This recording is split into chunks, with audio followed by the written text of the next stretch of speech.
This is another video on Puerto Penasco, Mexico. It's about 200 miles from Tucson and Phoenix and about 300 miles from San Diego. A lot of people from Phoenix and Tucson come here because it's the closest spot to go to the beach from Arizona. The area we're talking about today is Las Conchas, which is a little east of Puerto Penasco, but it's still considered part of Puerto Penasco, and it's mostly desert, as you'll see in the video and if you watch the earlier video. So here we are on the way out after visiting the estuary around the Condo Tesoro, right on the estuary there. You can see it in the video right before we head out. So this is the surrounding area, and it's really just really grainy desert kind of sand. Gets in everything, but it is right on the beach there, and so that's a big attraction for this area. They've been trying to build it up, it looks like, even though a lot of that construction has stalled because of the housing crisis in 2009. So we're going to drive by the main road out of Las Conchas here, and right next to this condo building Tesoro is another place. It looked like it's called Marina or something like that, that they were building, but it stopped, and I took a video from the beach side of it, and it looks like some old Moorish ruins or something in Spain or something like that. It's pretty interesting to see. I'm going to do a freeze frame of it coming up right now, and I don't know how old this thing was, but like I said, it's about 10 years old probably, but just looking at it looks like it's 400 or 500 years old. I mean, and looks like something you see in the middle of the Sahara Desert, like some kind of mirage. The desert seems like it's kind of reclaimed this land, and nobody's been here in a while.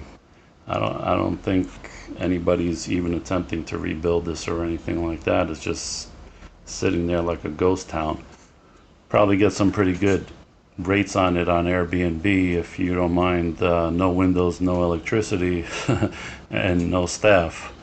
But it's pretty interesting to see. So you can see it's still under construction, or was under construction when they stopped.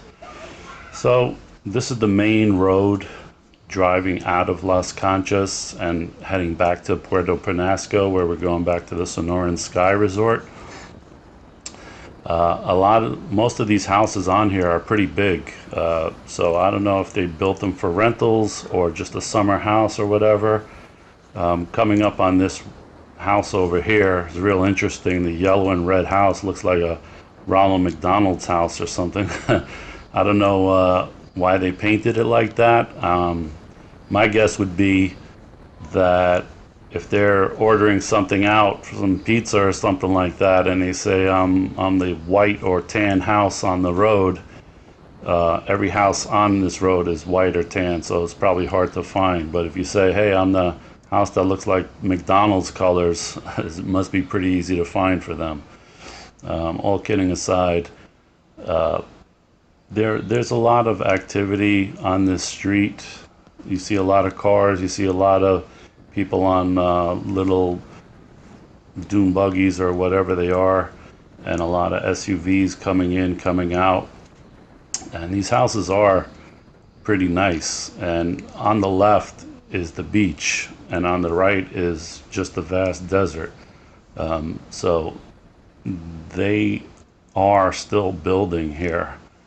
Maybe not building, but on a grand scale, but I see some of these houses have some extra construction going on. Maybe they're adding rooms or something. So it seems like these are mostly rentals, maybe like small hotels or something like that, like a B&B or something along those lines. But the houses are pretty big, so it's probably a good rental if you have maybe 2 or 3 families. You come out here for a week or something like that. You bring all your toys, you bring your jet ski or your dune buggy or your fishing stuff, maybe even a little boat or something like that to go fishing. You can see Villa something with a Peugeot symbol there. So it's like these small little, a few of them are small little hotels or something like that, and other ones are just big houses. I looked up some of these things on Airbnb, and you can get a room or a small apartment or something like that for as low as maybe 60-70 bucks a night for 2 people or something like that, and it just goes up from there. But even renting one of these whole houses is not super expensive. I mean, maybe it is a little bit for Mexico, but it's seems like it's a pretty good deal if you like being out here, really in the middle of nowhere. And I'm not saying that that's a bad thing, because a lot of people want to go on vacation just to do that, be in the middle of nowhere, just on a nice beach with the desert behind them, and do their thing and hang out with their family or whatever. So me, I'm more of a city person, so I think I would be a little, I don't know, seems a little lonely out here. But again, if you're with all your friends and family and stuff like that, it could be a cool place to come and see. I don't know what the security is like over here, because just on one side is open desert. At the end of this road, there is a little security booth, but they pretty much just wave everybody in. I guess if you look like you belong here, they wave you in. So on this ride, we're heading back through the town, to go back to Puerto Penasco, and there are some sketchy areas, it seems. So I don't know how safe Mexico is. You hear all these stories all the time. Generally, Puerto Penasco is pretty safe if you stay in the tourist areas and things like that. But when you're driving from one tourist area to the next, it could get sketchy if you stop. That's what happened to us. I'll tell the story in a minute, but here you see we went off the main road. There's only 2 ways to go, and I picked the wrong road, and this is basically a dead end. So I had to turn around over here, and it looks like there is nothing else after this. So anything off the main road is pretty much empty. So on the way back, I wanted to stop at some place to take a picture, and there was nobody around really. It's pretty kind of a busy street, but no real stores or foot traffic or anything like that. And as soon as I stopped to get out of the car, and the 2 people I was with also got out of the car to take some pictures, there was some kind of automotive shop or repair shop or tire shop or something across the street. And this guy seen us and immediately came over. I mean, he didn't even wait. He just came right over. I don't have video of it, but the gist of the story is he saw these 3 gringos out there, you know, in a decent car taking pictures, and came up to us telling me some story. I forgot what it was, but basically, 1, he had alcohol on his breath. You could smell it really bad. 2, he was telling me some story about, I don't know, he used to be a boxer. He had a problem with his back, something, his kids, this, that, and the other thing. And, you know, when I see people like this, you know, come up to me, my first instinct is to, you know, try to get out of the area as quick as possible, but that wasn't really possible because the people I were with were still out and about taking their pictures and stuff instead of getting back into the car. So I was basically just trying to stall him and listen to his story, and I was just waiting for the hard sell of he was going to ask me for money one way or the other, obviously. So I'm listening to his story and this and that, and then he pulls out some kind of bag. It looked almost like some kind of either like a pet carrying bag or some kind of diaper bag or something like that, baby supplies bag or something. And he was trying to sell it to me. Not that I would need one, but that's all he had, and he tried to sell it. And I forgot what the price was, but I basically told him I don't need one, and I'm trying to head over back to the truck to get in. And then he asked me, well, since you don't need one, if I can give him money, $10 or whatever it was he was asking for. By this time, I basically, looked over to my friends and, kind of give him the eye to get back in the car so we can get out of here, before he does something else that, who knows what he's going to do. I don't know. But again, one of the people I was with had a purse, and she had her window open and things like that. So I didn't want to give him the opportunity to try to grab something and go or whatever. So I just talked to him and basically told him that we're on our way out, and we only have credit cards with us, so I can't really help him out there. All the while I'm getting in the car and starting it up and telling him, have a nice day, blah, blah, blah, and take off as soon as possible. And that's probably the least problematic way to get out of something like that, is just tell them you don't have cash, or you have to get going, and cut their story short, and just be polite but kind of firm, and just say, okay, take it easy, just because you want to avoid problems like that. So that's a little, I wouldn't say it was harrowing or whatever. Maybe it was innocent, and he just wanted to sell something, but when he saw that we weren't buying, he probably just figured, hey, I'll just ask him for money, because probably a lot of people that he approaches like that, they might get a little nervous and just try to pay him something to go away. But that doesn't always work, because if you're pulling out money and they see a lot of it, that might change their mindset of how much they think they can get out of you or something. So just something to keep in mind. Don't flash money. When you go someplace, have your friends already have a plan on what to do.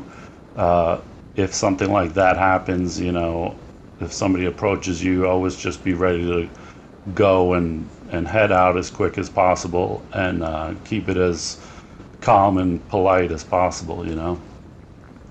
So here we're still along the road, and this road is pretty much it was mostly a dirt road. I think the whole thing is a dirt road. It gets a little harder here, so it seems like a nicer road, but all the way at the end it's really fluffy, almost like snow. So you see we're passing a lot of people heading in here. You got some caravans of SUVs, probably whole families heading out here for vacation. And like I said, it's a lot of people from Phoenix and Tucson mostly, because it's just a 4-hour drive, and you have the water. There's no other place that has ocean water close to Arizona, so that's why a lot of them come over here. This area has some bigger buildings that were built and are now, I don't want to say abandoned, but unfilled. You're going to see there's a condo project on the right later on, or two of them actually, that are pretty big apartment looking like buildings. And from what I read, they're either completely empty or pretty much empty, to the point where some of the local government, like this condo right here, I read something about the local government is trying to figure out what to do with this thing.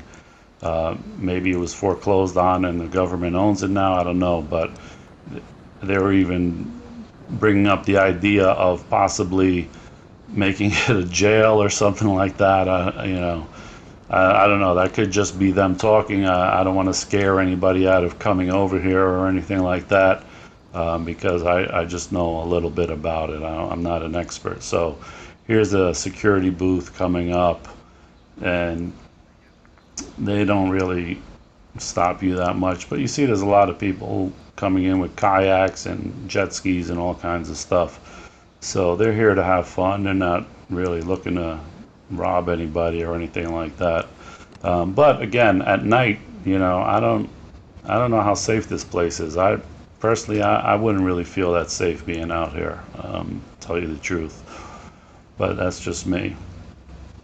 So this is the end of this road, and now we're going to be heading into the kind of the town area, and then heading back to Puerto Penasco. And there's another condo complex over there that is in, I don't know, some stages of being finished, but was probably built around the 2009 area, where everybody was building stuff over here because they were thinking that there was some new road from California, so everybody from California is going to come here and all kinds of stuff. And obviously, everybody had the euphoria that real estate's just going to keep going up. So a lot of stuff was built out here. I don't really recommend buying something out here, just because, not that it's Mexico per se, just in terms of buying in a foreign country, even a foreign country that borders the U.S. Everything is different out here. The rules are different, and you don't really know how liquid the market is, how easy it is to sell something once you buy it. Because if you talk to a real estate agent over here, I'm sure if you ask them, hey, is it a good time to buy a condo or a house, they'll say absolutely. But once you buy it and you want to turn around and sell it, 6 months later, you might be hearing a different story, saying, well, the market's a little soft right now, it's going to take a while, you got to lower your price, you got to do this, you got to do that.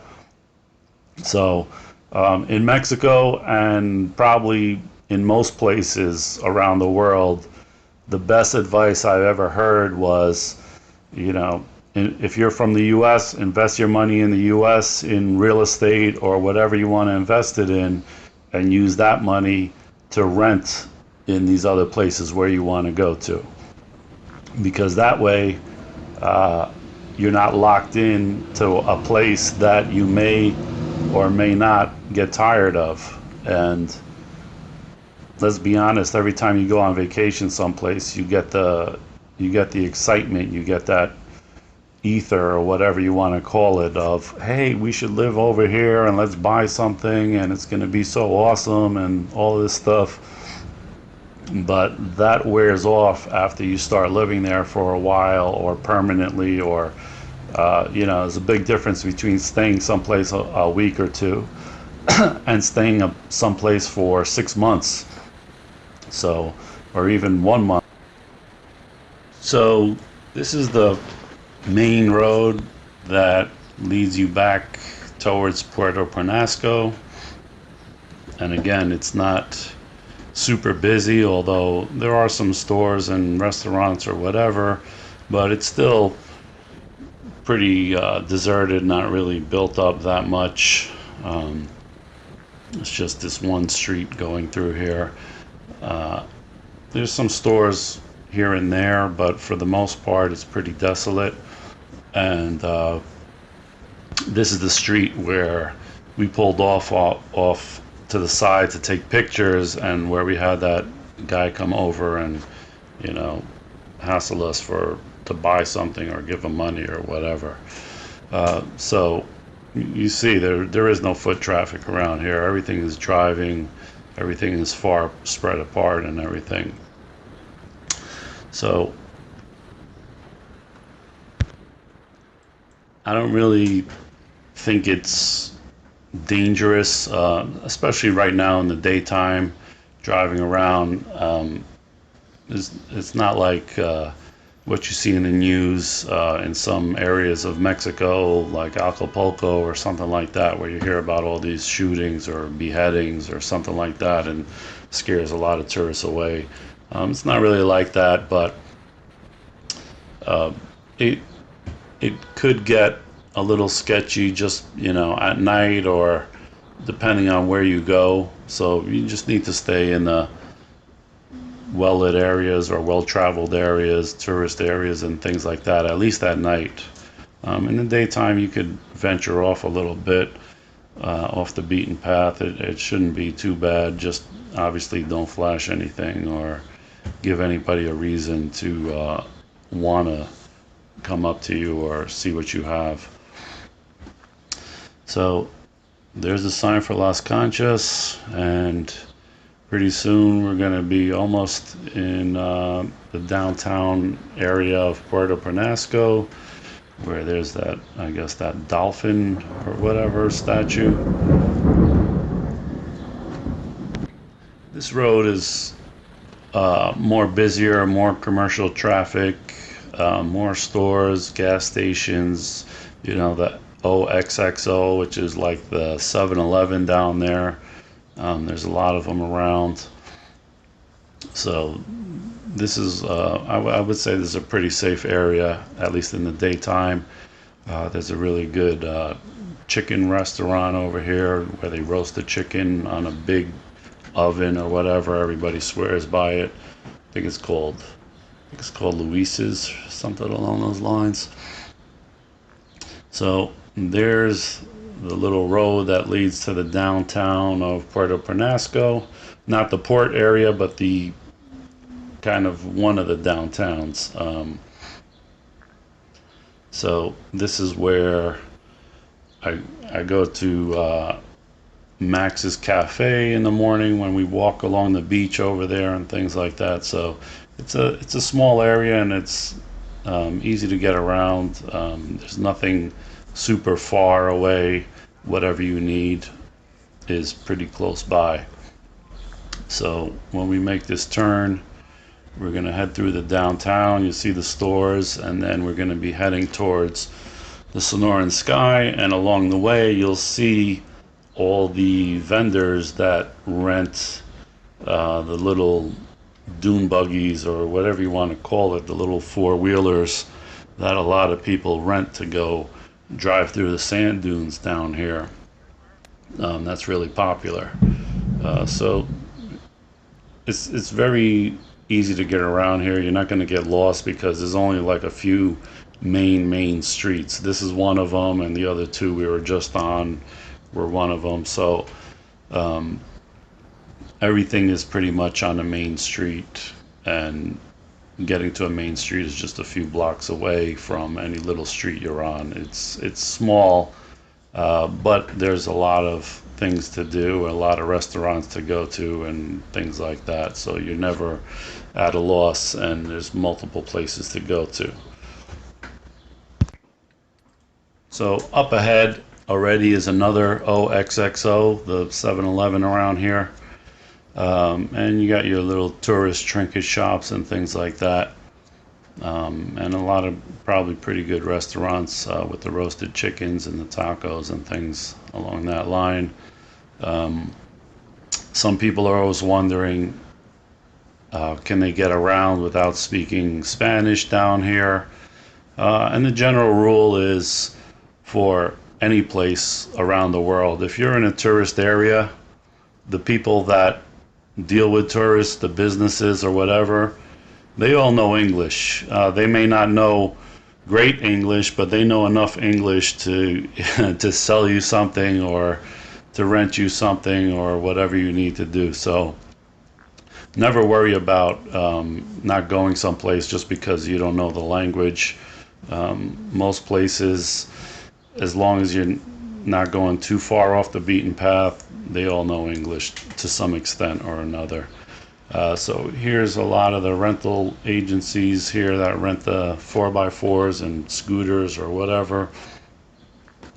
And this is another main street that heads back towards the desert, but also towards all the big uh, condos and hotels or whatever on the I don't think they're hotels, but condos on the main beach over there. So this is what it looks like, just a few, a mile or so, maybe a few short blocks away from the actual beach. So when you see pictures of these resorts, all they show you is the resort and the beach, and you think everything looks like, I don't know, South Beach or something, Miami maybe, or something along those lines. But really, you go a few blocks away and it's really desert. You see the sand just blows all over the street. They probably have to sweep that up a lot because it really covers everything around here. It's in everything, but it's just it's something different to see. Driving down some of these streets, if you just go a few blocks away, there's another strip. I forgot the name of the street, but it's like all tourist stuff. They've been trying to build it up. There's actually a really good Mexican restaurant there now. But just you go a few blocks away from there, and there's some really not so nice areas, poorer areas and things like that, that you really don't want to make a wrong turn down there at night, because there's not hardly any street lights or anything here at night. So you're driving around these streets in the desert area at night, it's really pitch black. So just stick to the populated areas, and or stick to the resorts at night and wander about in the other places during the daytime. It's probably the best advice I can give you. Right here is the Playa Bonita Resort, which is strange because the RV park next to Sonoran Sky is also called Playa Bonita. So I'm wondering if maybe that land of the RV park is owned by Playa Bonita, and they were just sitting on it waiting for the time where they have the demand to build another high-rise there, because it's right on the beach. And so in the meantime, they're just renting it out as an RV park maybe, hoping for a pickup in demand. So there you see all the big buildings over there, and I don't know if you can see, but there is one of these big condo buildings is undone, meaning it's just a concrete structure is up, but there's no windows, there's no siding or anything like that. The interior apartments are not done. It's just a concrete frame, and it's been like that, like I said, since around 2009, the housing crisis.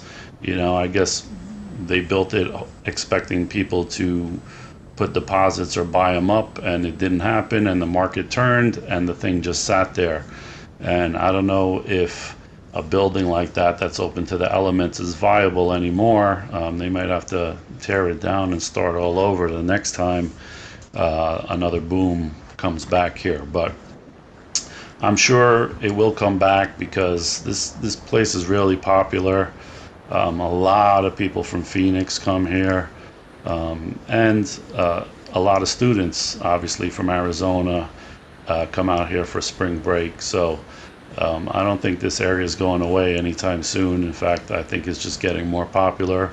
So there will be a day when they start building more condo units here, and this place builds up more again. So that's the end of my video, and thank you for watching and checking it out.